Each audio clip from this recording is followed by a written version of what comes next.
Thank you for joining us for another episode of Bent Not Broken, where we speak with regular folks like you and I who have mustered up the courage to accept the things that have happened in their lives so that they can no longer hold them prisoner and to stand tall in their truth. Today, sitting in the hot seat will be Moa. So I'll be interviewed today by resident psychologist for the Bent Not Broken series, Soshina White. So she'll be posing questions to me and, bringing out my own story of overcoming. So Soshina, thank you for agreeing to doing this interview for me. It is my absolute pleasure. Welcome everyone for tuning in to this particular episode of Bent Not Broken. This is a special episode for me as a psychologist, as a therapist, because oftentimes persons who have series like these and are always asking questions are a little bit skeptical or a little bit dodgy in being open and transparent in sharing their own stories. So when I heard Stacey say, look, I'm going to jump into the hot seat for this particular episode, I was really excited because I love the transparency and the openness. And I know that you also are excited to hear what Stacey Speaks has to say. What is Stacey going to be speaking about on Bent Not Broken? So let me welcome you to your particular program, Stacey. Thank you, ma'am. And I promise that this is going to be an interesting discussion. Now we're going to kick it off, of course, with how you would normally kick off your program by asking persons, who are you now? So I'm going to ask, Stacey, who are you now? All right. So Stacey Williams now is somebody who is just full of life. Somebody who thrives on positivity. Somebody who has become so self-aware, so I know all my triggers now, somebody who has worked on becoming mentally fit, somebody who loves herself, loves everything about her, good, bad, indifferent. Somebody who sees the glass half full at all times. And somebody who on her journey is also trying to take others along with her. So, I'm being selfless on this journey. And somebody who in my mind is living her purpose, is purpose driven. And I think I can safely say that I've gotten to the point of self-actualization according to Maslow's hierarchy of needs. I love that. That's a fulsome description of who it is that you are now. I'm hearing, wonderful therapeutic terms like being self-aware and being purposeful, because that's a big indicator of a journey that has been completed, not necessarily fully, but to a particular point where you're able to evolve into this particular person. Yes. So I love that it's not just short, it's not basic, but it delves into, stories that would come out of your particular journey, challenges that would come out of particular journey. So I like that. I love especially the fact that you are self-aware. Now, let me go back a little bit, right? Yes. Being so purposeful now and, using self-actualization, which is really the pinnacle of your ideal self and, all of these things. Were you always that kind of a person? Were you always sure about where you're going, where it's at, where you're heading? Were you that kind of a person? Not at all. Not at all. For many years, I wasn't sure who was Stacey Williams.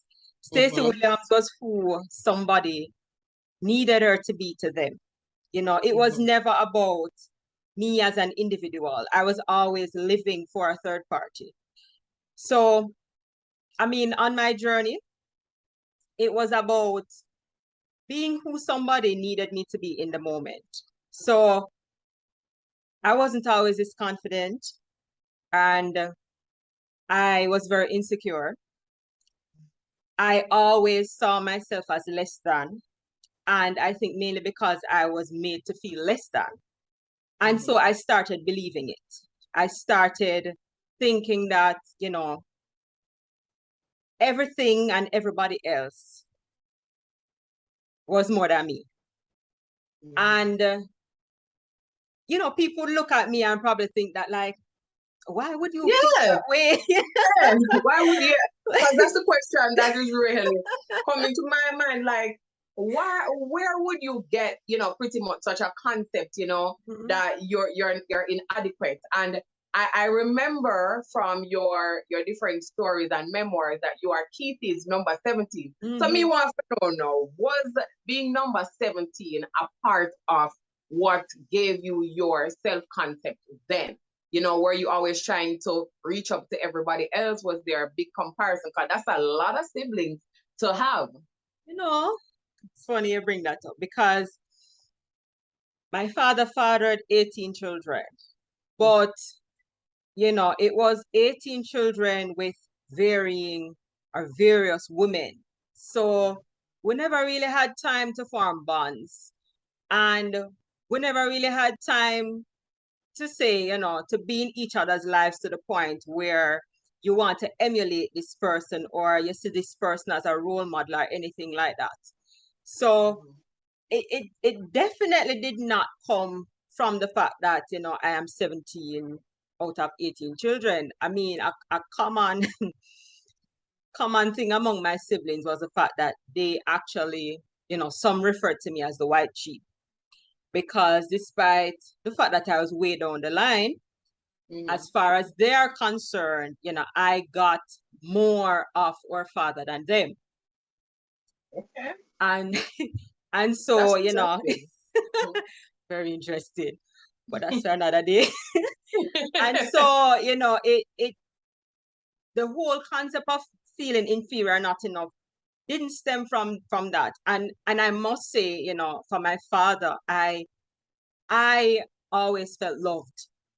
So I really didn't have any daddy issues. Like, I didn't feel as though there was a void in my life. And it was because, my father didn't show me enough love, or I didn't know that he loved me or anything like that. That was not it.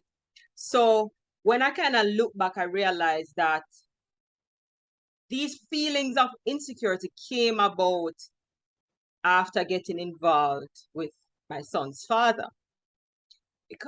Because you get in this relationship and all of a sudden this person becomes your world. Everything revolves around this person. And because everything for you revolves around them, you are expecting the same thing. So when it is not being reciprocated, then you start to think like, why? And the first thing you get to thinking is that you are the problem. Something is wrong with you. So, on there, man. Take a little pin there, so we can't make you go further, right? Without reiterating this particular point. Because a lot of times we have this misnomer, misconception that if it is that we end up in a relationship that is not what we expected it to be, that is abusive, that is not, conducive to health, mental well-being, physical well-being, and all of that, we oftentimes track back and say, all right, maybe that little girl here have some daddy issues. Maybe the little girl inside of you is crying out for some form of esteem. Maybe you have low self-esteem, that kind of a thing. But I like the point, the fact that you're backing this particular point, which is a lot of us do enter into relationships with high self-esteem. And because we do, we know what we value and we know what to expect and we know how it is that we should be treated. So when we now get it now, we kind of put the spotlight on ourselves to say, we are I wonder problem. what's happening. Yeah, we are the problem. Something like that. It's not your typical start point to a toxic relationship, but it is a value. Because you're unique, right? You're a little story. So let's go down in the story now. Yes. So you got involved. Tell us about that. So, you see this man as like, okay, this is my everything. May I tell us like every picture when me send go get this man, me I put Mrs. so and so. Come down and claim the name already now. We're gonna get married. This is Yes. the one and only relationship that I'm gonna have. And you know, yes. And I mean, remember I'm involved with this man from in a teenager, right? And for me at that point to see him as my all and as the only person I was going to be with for the rest of my life. You know, so What, you know what was it about him? What was it about him that make you what say, it yeah, man, was? that one? Let me Yes. tell you what it was. You see, sometimes when you are in situations and somebody come in and, you know, fill a little gap or supply a need, and you see this person like, you know, your knight in shining armor, because there you were, you did it, you never know how that bill you go pay, or you never know you go eat food, but this person came through for you. You know, you never know how your school fee you go pay, but this person came through for you. You know, you never know you're gonna have money for go to school, but they came through for you. So, you know, with all of this, as far as I am concerned, you know, this is my knight in shining armor, you know. This person has come to my aid so many times. So this is a great person, you know. And it wasn't until I wrote Memoir of Kitty's number 17, and you know, and my sister read it and she said to me, you know, did you not realize that this man was grooming you? And I said, huh? No. I said, no. And you know, when she said that, she said, yes, because you know, he was older than you and should have known better. And the fact that he was doing all these things is like he was just grooming you and waiting for that moment. And you know, I was so taken aback by it, because when she put it in that context, it came off so bad. Like I was like, oh my God, because it kind of almost sounded like she wants to say the man is a pedophile. And I was like, and I was like, oh my God. And I'm thinking to myself, I'm like, no, it's not that. It's definitely not that, you know. But in reality, you know, if we are to be honest with ourselves, you know, it is what it is. And if we were to call a spade, that's exactly what it was.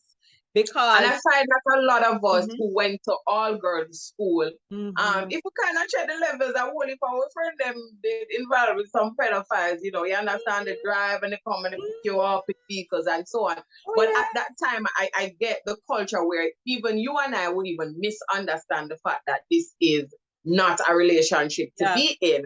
You know, because we are feeling cute, we're at the teenage years, and this person is really doing something that is filling a need for us. So yeah, I do understand. So, I mean, as far as I was concerned, you know, this man was my everything. And because he was my everything, I felt like, you know, I had to give 150%. All if at 2% may I get back, may I forget 150%. And then there was the fact that in my mind, he had done so much for me. So, like myself, I'm forever indebted to him. I owe him. I owe him because, you know, when this was to be paid, when my CXC, when I couldn't get my results because my school fee was not paid, he was the one who paid my school fee and all of these things. So I feel like saying, you know, I owe the man something. Right. So that was a part of, you know, how the whole thing kind of started into, you know, me just kind of going down into this dark hole of not knowing who I was, what I was about. So I was about the man. So if the man said run, I'm going to run. But now I got ask no question, I'm going to run. The man said don't like this, I'm not going to do it. So for a very long time, I was like a prisoner. Because I know he had a problem with like me going out with friends and all of that. He had a problem with me having male friends. So I start cut off people. Everything he had a problem with, I stopped doing. Because, you know, I'm saying I have to do everything, you know, to please this man, you know. And it came to the point where you're doing all of that and you're expecting that, you know, everything's supposed to be glorious, but you're doing all of that and then there's still a whole heap of problem in the relationship. So what is causing all of these problems? And you sit to realize that, you know, it's just one female after another. And I think at that point, my self-esteem was just, you know, going rock bottom. Because me, I think, say, well, you know, a nice enough girl and thing, and Yeah, The and the man queen. where have me supposed to happy so them have me. And I was always the person, like I said, I like keep things exciting too. And I was not a boring person. Mm-hmm. So, I'm thinking in my mind, I'm doing everything right. So Mm-hmm. why is things still going wrong? Why does he still see the need to be with other women? What is How causing long this? after? How long after you started the relationship with him did you now realize and recognize that it's going down a slippery slope? You start to discover that he had women. Girl. Girl, when you hear girl between a girl, like a leaning for this. So, all right. So look at it now. Check it out. Mm-hmm.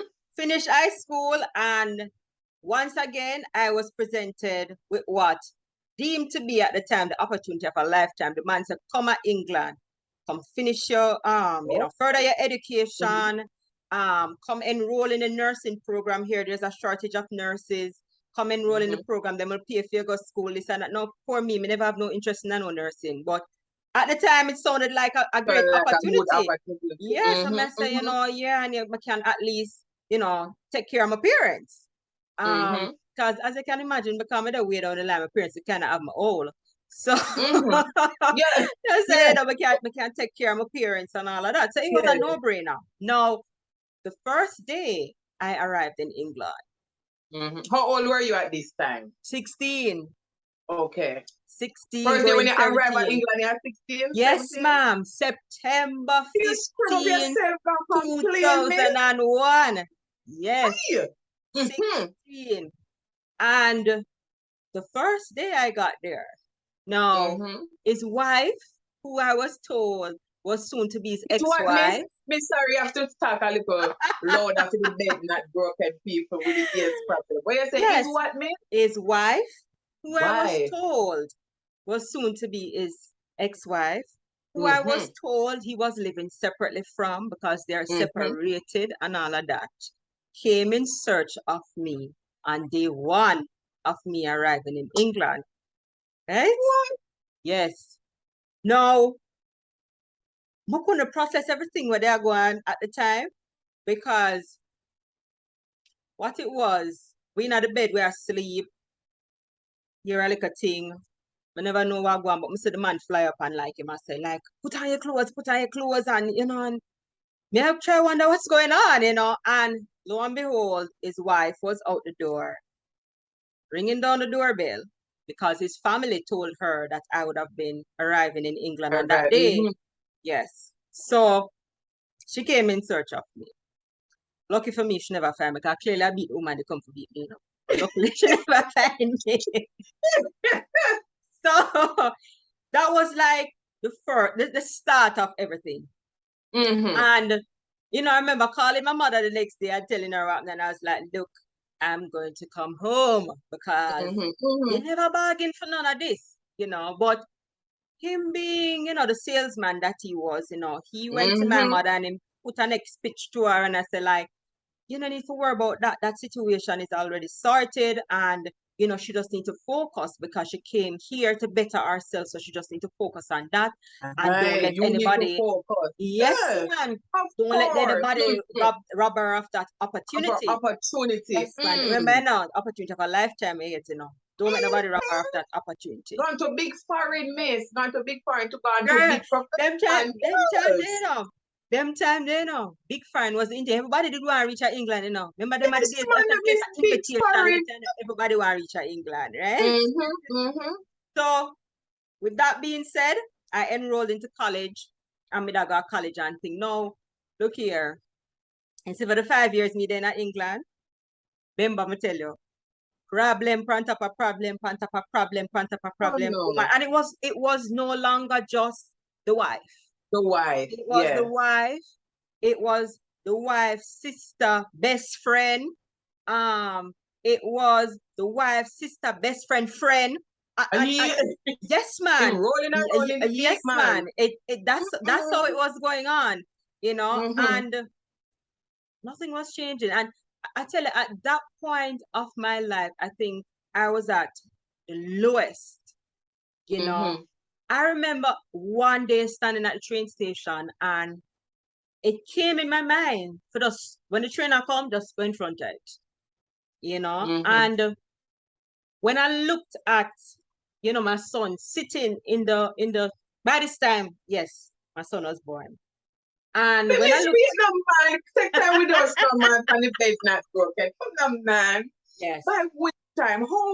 How much longer after you land at England? Girl, it was right after, no, because I think the man realized that I wasn't going to stay there. Because despite what he told my mother, there was still a lot of foolishness going on. Because what the lady would do is to, because no number no store in a film phone with name, a pair code. But what he does, but what she did was to look at the numbers that he calls frequently. So I think my name is stored in the, like some AAB or something like that. So, you know, she just look who you call often and she dial back every number. So I'm sleep dead, you know, for somebody where you know, have so much things so to go on. Busy in a life, it's me. very You dead. can't sleep dead. You have to be able to jump up with me. So soon as him knock out, the lady start search the phone until she eventually found my number. But the one thing I would say is that every time she called and I realized it was her, I never entertain or engage her. I hang up the phone. Because I look and I say, no, what? I not your fault, and not my fault. The man kind of put you in another situation here. He created the situation. And I'm not going to cuss the lady because, you know, she is just, she's a victim just like me in this whole thing. Yes. In this triangle that was created. So I'm not going to an argument with her at all. So, you know, that continued for a while. Now, when we realized that, look, we can't deal with it no more, I said to him that, you know, I'm going to go back home. Like, thanks for the opportunity, but they go back home because maybe I'll get in a sixth form, you know. I was accepted for sixth form and all of that. So, and I like, me never did have like a plan. You never have anything right, you know what I said? So I said to him, I said, look, I'm going to go back home. And so she, you know, as a God, in my mind, we think that the man did plan it up and said, here what, and so mega trap she. So mega trap she. I know, but come, you know, abusers will tend to do that. When they see that they're losing a game, they will make a power strike. Yes.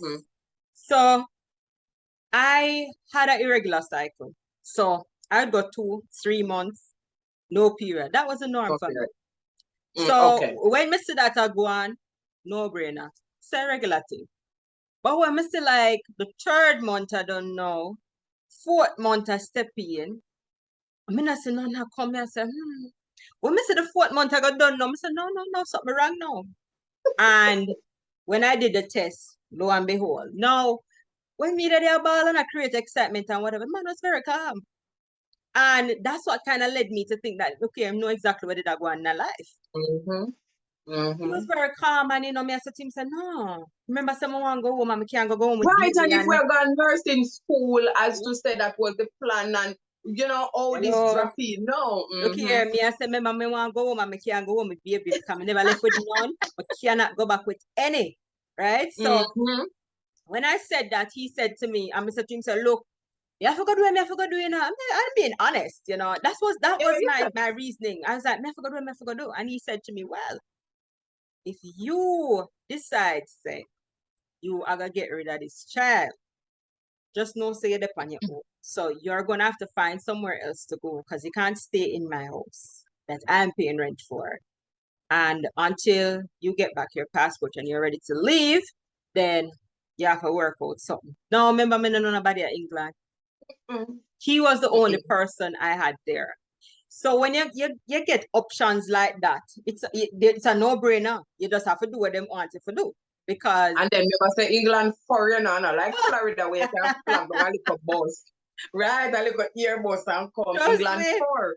Yeah. So, my son was born in August of 2002. And, you know, I have absolutely no regrets with that. But like I said, that came with its own set of challenges as well. And like I was telling you before, there was a point where I thought the way out of everything that was going on was just to go kill myself. Like, Mm-hmm. me just stand up at the train station and my mind was just plagued with those thoughts to say, when the trainer come, just jump on the track, Just, mm-hmm. And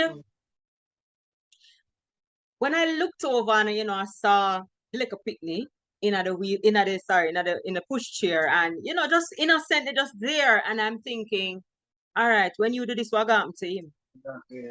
Yeah. And Yeah. I realized that, you have to retrain the mind and start think something else and start figuring out, how am I going to get through all of this that I was going through at the moment. And me not talk about no little regular things. Now, me talk say, like the first time I knew what it felt like to be hungry was when I was in England. I've never had that experience in Jamaica.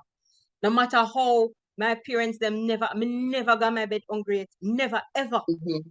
And I Mm-hmm. remember being there and looking around and cupboard empty. You can't find nothing to eat. You don't have no money at all. You have nobody to turn to.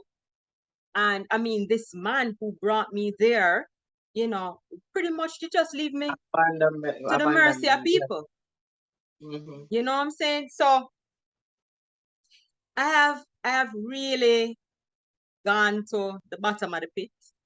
And Mm-hmm. I can tell you how it's there. I can tell you how much tile down up on the floor and all of that. Mm-hmm. But During this the course of everything pretty much unfolding, we're there with you. You are going through. You're in a foreign country. You're isolated. You have a child. You're unable to turn left and right. To pretty much see your way out. You have considered multiple options. During this roller coaster ride, was there ever a time that he came back around 100%, even for a period? Come around 100% to kind of reassure you that, like, yeah, man, everything all right. Was there any gesture, anything at all to kind of pull you in more, or was it just always the roller coaster? look here, at theme park we did there constantly. And like we said, the roller coaster was the favorite ride. It was up, Mm-hmm. down, up, down. Now, I remember when I started working at River Island, and you know, once you're gonna apply yourself, you Right? move up. So I moved up, the chain very fast. And before you know it, I was a manager there. And Yeah. I think when he saw that, I got promoted as manager and I could now for once stand up on my own 2 foot. Mm-hmm. I think when he saw that, that was the first time I got presented with an engagement ring. Now, me not know, what I think about because remember the man still married to the woman. They were not divorced. But when he came and coming at the house with the engagement ring and present it and put on finger and this and that, I don't know, something in me got so excited. Me no know, like me feel like say, I was validated. I was now Mm-hmm. somebody because before me wasn't Mm-hmm. nobody. I was now somebody. And me have posted them time when it was on Facebook and Instagram and them things. At them time there was high five. And Oh, yes, I remember high five. Seriously, I give away our age, man. Yes, if I we could remember have high remember my five. login, me I go look for the picture because me I tell us I want picture it post my high five with the answer with the ring on the Aye. thing. Yes, man. Aye. Yes. And like I'm sitting here now, but in that moment, I don't know what was the thought process because I'm Mm-hmm. thinking, all right, and bring the ring come here. And what? He was still living with the lady. He Mm-hmm. never lived with me. The only time he was living with me or stayed with me for any period of time was when the woman put him out. And whenever she put him out was because she found out about some other woman outside of me. Oh gosh. No, you Yes, really did that one little theme park for two. What a yes, roller man. coaster. Mm-hmm. So, you know, I don't know. I don't know. But like I said, you see, when you don't know who you are Mm-hmm. and you're waiting for validation from people, is a hell of a Mm-hmm. thing. So as Mm-hmm. far as I'm concerned, the fact that him go America and him bring back a ring come give. Remember say him and the woman go America too, Go America and Oh him bring my. back. Yes, man. Oh my Yes, dear. man. Because I couldn't travel at the time. My passport Mm-hmm. was at the home office because I'd sent in for an extension and That was my passport was there for an extended period of time. I couldn't move. Half of the time, this man and the woman gone all about the place. Most of the times when he left, I didn't know. One of the time, I calling him phone, and I can't get him. I searching something happened to the man, only for reach out to him family, and I say like, me now get him for much days and this, and them tell me say, man, woman gone, them gone to Paris. Hey, I'm busy. Yes, I'm busy. Yes. Boy, him business exquisite, man. I'm busy. Who been in Paris? Yeah, look at it and you said, even something like that. I already know about her. So if you go on vacation, you never even have 1 ounce of respect. Remember, by this time I have a child for this man. And for you, right. 1 ounce of respect for say, why? Why go so? Me go vex, you know. Me not go tell us me not go vex. Me go vex. Because but be man enough to say something. Just stay as a put down. Right. But at least say something. You know? Something, yes. But let me say that carried on for a while. The only time I can say that there was like a change where you say like a significant change where I say come on was when I came back to Jamaica. Because by that time now he had something to prove. Because he wanted to prove to my family that everything that I had been telling them where he's concerned, where England is concerned, was a lie. So, you know, once I came back to Jamaica, the red carpet roll out. And it never roll out for long, but it did roll out. Roll out, yes. Okay. Really carrying on with the grand gesture, man. Yes, you man. Wanted to prove something. I was told, you know, when I came back, and, you know, I started job hunting right away. And I was told, no, you don't need to work, you know. Stay home, look after our son, and, you know. What year was this? I came back home 2006. Okay. So he said, you know, be a stay-at-home mom and thing. But he said, I stay home something there.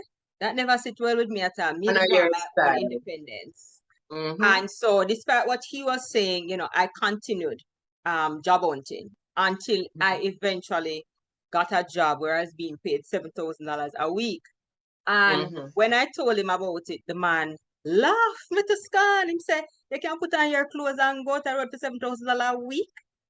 You know, and I never really listened to him because at the time I said, all of it can't do nothing, I still a go. Yep. First step to independence. Yes, man, I still a go. And I must say that that's the job that, you know, that's where I'm employed today. You know, 16 years. You know, my figure from here look at 7,000 because I know that's how they at the time that they pretty much started the intern. Yes. But look at that, and you have made strides in that particular industry, in your industry. You have made strides and you have gotten awards and you have moved up the rank. So that's awesome. You understand? So even in that particular gesture, it's a message to individuals out there. It doesn't matter where you start or what you get to start. It's just not just about start. the start. It's always about the finish. So, but just start. It's always about the finish. Yes. What would you say was the straw that broke the camel's back for you now to say, all right, here what it done, dusted and put up? I know, me I laugh. So, in May of 2010, the man finally got divorced. Finally. All this time. Yes, finally got divorced. And the minute he got the documentation to say the divorce was finalized, he said, oh, it's time for us to get married. And we just jump on it like the wedding start plan right away. Immediately the wedding start, like even before the official engagement ring got to Jamaica, me start plan the wedding. So this is a second engagement. Girl, I'm telling you the God Almighty truth. You know, say from the time I'm married, about 4 or 5 engagement ring, no joke. Yes. No man, but I'm really busy for true. No joke. Like, I think, you know, looking back, I think like every time he felt as though you were slipping away. Yeah. We mean back. because he knew. Remember, say from get-go, me I put Mrs. So-and-so from Mrs. back of Yes, picture, he you knew know. that's what you So wanted. he knew that that was something that I really wanted. That was the ultimate goal for me. He knew that. So him always use it to manipulate. I mean, you know, sometimes we're being manipulated. We don't even realize that we're being manipulated. True. Because we're so caught up in everything else that we don't realize how people are using little things to dictate our lives. So I start plan the wedding. And like I said, I never get the official engagement ring of the now. I never get that one day yet. The ring of the no. I like that. But even though I didn't get the ring, like once the document, because I asked for like I'm lying off, so I asked to see the official document. So once the document was sent to me, girl, I gone on David's bridal. Yes, man, dress harder, everything I saw to everything I do and thing. Wedding a plan. So he came the August of the same year with the ring. And you know, I'm go down on him knee and thing and you know, tongue out the finger and you know, put on the ring. And you know, everything nice and you know, go work now and you know, all of a sudden you're out there, you walk. Because you feel like you're somebody now because society has told us that you see if your name not say Mrs. and it not say doctor and this you're not nobody. If you just have Miss and Mr., you're nobody. You know, and I think that's the message that we grew up on. And so that is why these things mean so much to us. So sometimes when the man I kill with bun, and when the relationship, the marriage itself is miserable and all of that, we still want to go to road and say we're Mrs. this and we're Mrs. that. Because what? We feel as though once you say that out there, then automatically society looks up at you and say, okay, then, oh, you're accomplished, you're somebody. Yes, you have accomplished something. Right. Absolutely.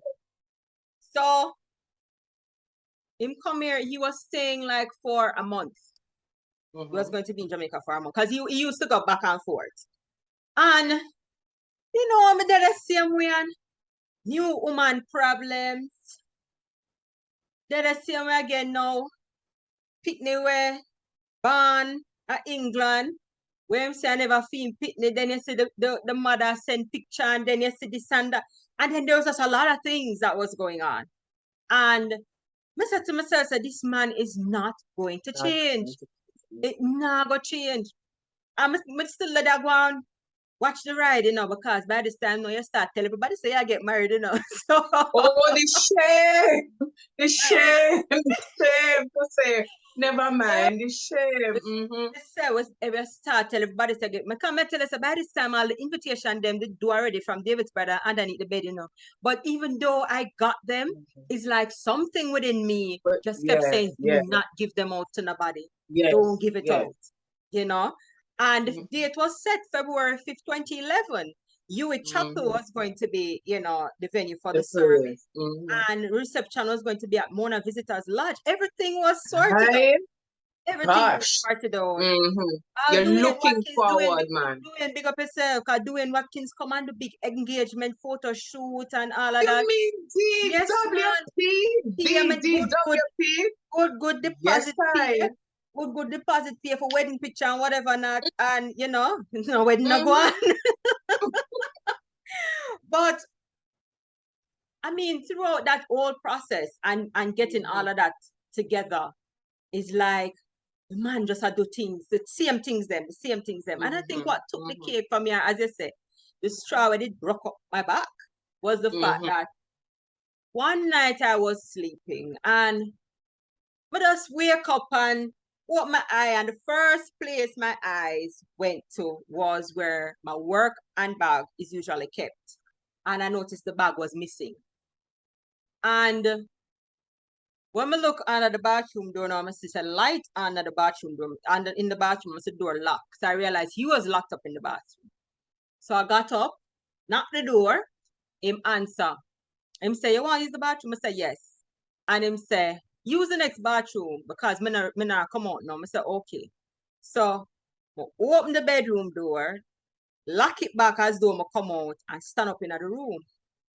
And when me stand up the now and thing, me see my come up, me hear the door at home, him come out of the bathroom, me see my come up, see my have my handbag in him hand.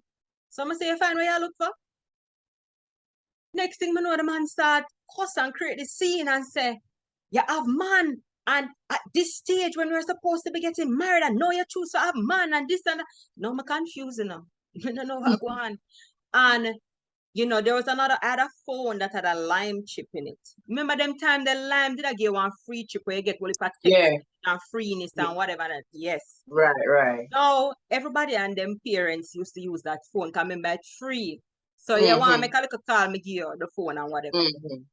His accusation was that he went in the phone, he saw a number, he called the number, a male answered, and he hung up, and then he texted the number, pretending to be me, and the person responded, and the person was someone with me there with. Someone said, show me the text. Like, if you're going to accuse me of things, and I'm going to say, show me the number where you call, show me the text. And when I said that, he got very enraged and he flung the phone in the wall and mashed it up. Mash up the phone. And this was like sometime after 12 in the morning. And that man continued on that rant and cuss and carry on until after 3 the morning. Like me and him all go in at the middle of the driveway. And him depend, you know, tell me who you are, you know. You know, tell me who you are. Yes. Whole heap of excitement. And I remember at the time my mother used to stay at the house with us, like Monday to Thursday. She used to leave on a Friday because she used to be there with my son. Right. And remember, even she wake up because she hear the whole commotion. So she wake up and she say, you know, what is the problem? And him said to her, she have man. And this time when we're supposed to get married, and no, she have man and this and that. And, you know, my mother said to him, you always said people have man. And, you know, she was saying to him, where's the evidence of the man? Because you always have find finger and I say, man, this, man, that. Where's the evidence of the man? And let me tell you, that gentleman continued with that argument for hours, like hours, until sometime after 3 in the morning. At which point he said to me, oh, I didn't say anything in the phone, but I wanted to say that I saw something to see what your reaction was going to be and to see if you were going to confess to anything. And at that point, I said to myself, you know what? I gotta go. I gotta get out of this. This ain't for me. You know, this is crazy. This your lifestyle, miss. And your lifestyle. I was like, no. This is not it. This is not it. And I remember once he left, and I said to him, and he went back to England, and I said to him, look, I'm gonna call off the wedding. I don't think it makes sense. You are not going to change. You're always going to be who you are. You're never going to be who I think you should be to me, you know. So it's best that we just call it quits. So the man said, thank God you call off the wedding because I never want married. I never want married because all my life me married. I want to see what single life is all about now. When him bring up the engagement, so me and me confused now. You never propose to yourself in this. Now you flag on mark. Come back. Girl, so you can just imagine the shock when we hear the man say, me never want married. I want to live single life now. I married all my life. You know, and he went on to say that he did things that he knew would have pushed me to call off the wedding. So I said to him, have you ever stopped to think that we could have just had a conversation and you could have said to me, boy, I don't really feel like I'm ready for the wedding thing or the marriage or whatever. I said, don't you think we could have had a conversation of that nature? Like civilized people. Right. And he said, no, because me no want your family to say, because of me and things. So I prefer you call it off. So in his eyes, you know, he didn't want to be seen as a bad person. So it was better for him to push me to do things to call it off. And I'm happy I did. I'm happy I did, you know. And I got a lot of, oh Lord, people are gonna talk because people didn't know. And Yeah, they put up engagement picture. So, the we shame. forgot. And, Sashina, I didn't do what I see a lot of people do now, which is them disappear from social media for a while and hope say when them take down the 11 and 22, people don't realize I that it's realize, gone. yeah. Or by the time them resurface, by the time you take off the 11 and 22 and them resurface, then it kind of blew over and bad not really. I didn't do that. Like I cleared my social media pages and I was still very present there. I was still very present there. I had nothing to be ashamed of. At the end of the day, you know, it's just part of life. Some things work out, some don't. And this just wasn't going to work out. And that's it. There's no shame in that. If No. anything, you should be proud of yourself because for once in my life, I made a decision for me. I didn't make a decision with For everybody somebody else. else's best Yes. interest at heart. I made a decision for myself to say, okay, then, this is what I want for me. So I was very proud of that. And it's amazing, just the trajectory of the argument and the different points that we can pick up at the different pit stops.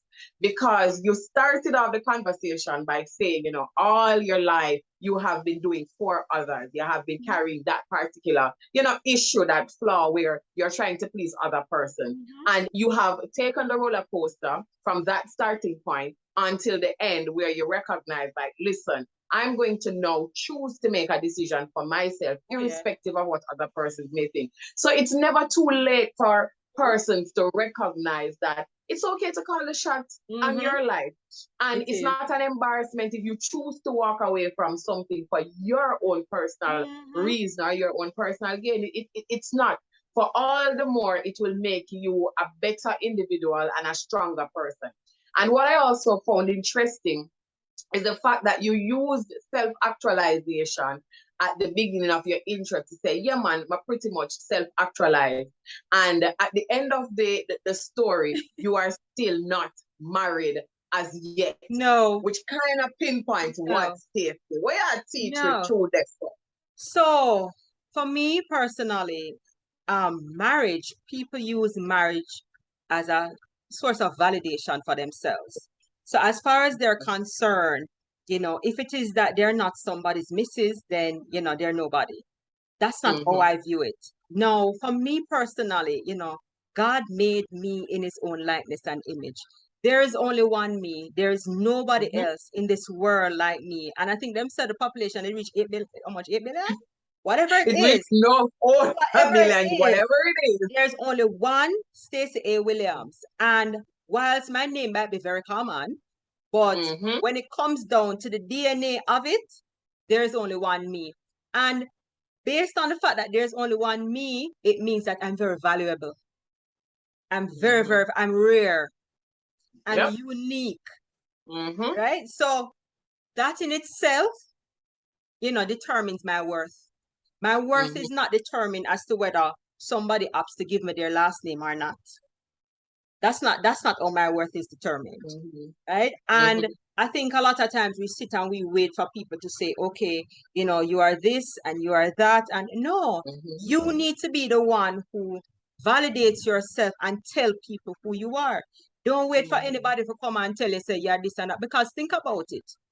All this time, this man met me that I feel like, say, he's a little, he's little nobody, nobody not gonna want me. Because that was one of the things too, because he was saying that, once you have a child, a man not pick up no woman with no picnic. So in my mind, Lord Jesus, I just stay in this because nobody not want me, and all of that. But once it is that I found myself and was able to see my worth and to realize, how much it is that is in me that I have to give, to others. Because honestly, Soshina, when I look back at my life, the steps I've taken now, had I been in that same situation, I would not have taken those steps. I would have been more caught up with trying to keep up with a man and trying to figure out which woman him there with now, I would not have found the time to invest in myself, to develop myself, to become more self-aware, to know, you know, what my triggers are, to know what my toxic traits are and work on them. You know, I would not have done all of that. I would not have put that work in. And like them said, God have a break with, you know, for carry going more for carry on. And that's true. Because where I'm at now, I could not have gotten there in that relationship. I never. That relationship was pure toxicity. And while you're in it, you don't realize how toxic it is. You just feel say I love and you fight for love. That's not it. Love is pure. You know, love is kind. Patient. It doesn't Yeah. hurt. It doesn't hurt Yeah. the core of your being, you know? Not at all. You know, Love is a love not make you beautiful thing. every night you go in your bed and a ball. You know, that's not Yep, love. that's not It's love. something That's else, not but it's definitely not love. You know, love. so I'm grateful for it, although Soshina. I'm grateful for it. I know, because you see, being at the end of it, you and I and so many others who have gone through, being at the end of it, we are able to turn, and when you go through it, you're not going to feel it. But you're not going to see it. You might feel the pain, but you won't see the end. But just kind of listen to our voice. Let us be your guiding light, as transparent as we are, to pretty much help you to understand that there is better. There is light at the end of the tunnel, because it's really a treacherous road, this thing called life. But it helps to shape you, and it helps to bring you into self-actualization. Oh, yes. Final words, Stacey. What would you say to an individual out there who is anchored in toxicity, anchored in a toxic relationship, fighting for the proverbial love kind of a thing, having gone through it and being the guiding light that you are now? I know you give various messages through your books and through your platform. This one, especially Stacey Speaks. But Stacey, speak now. What would you say to somebody? It's not worth it. Life is short. And you know, we say that, and we just normally just say, you know, life is short. And, you know, we don't really think about, you know, or really look into the brevity of life, and don't look into the value of each day that is afforded to us. Now, if it is that you have, or the Lord is only going to give you 30 days, would you really want to sit and waste those 30 days, you know, in sadness? You sit and waste in some kind of toxicity. Like, you have to think about it that way, because I think we look at it to say we have forever to get things right. But I'm challenging you to task yourself now to say, think about if you had only 30 days left to live. You know, would you be wasting those 30 days in the situation that you are now? You see, if you're looking to yourself and you feel as though, no, this is not where I would be, if it is that I had only 30 days left to live, it means that you need to make some change. And that's the other thing too. We need to be more open to change. We need to embrace change. Change is not a bad thing. You know, we tend to look at change in the negative, but, you know, instead of thinking of everything that can go wrong from a change, what about thinking about everything that can go right? Go right. You know, so embrace change, be more open to it. And you know, work on knowing who you are. Like, if somebody's to say to you, who are you?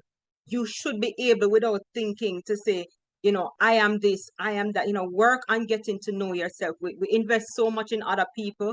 We want to know them birth sign. We want to know them likes, them dislikes, because we want to be this and that to them. Work on knowing yourself. True. You know, so that person, nobody can tell you nothing about you. You already know you. So even if them come and them tell us that you're at this, you know, you can bounce it off. Recently, Soshina, I was told that I was stuck up.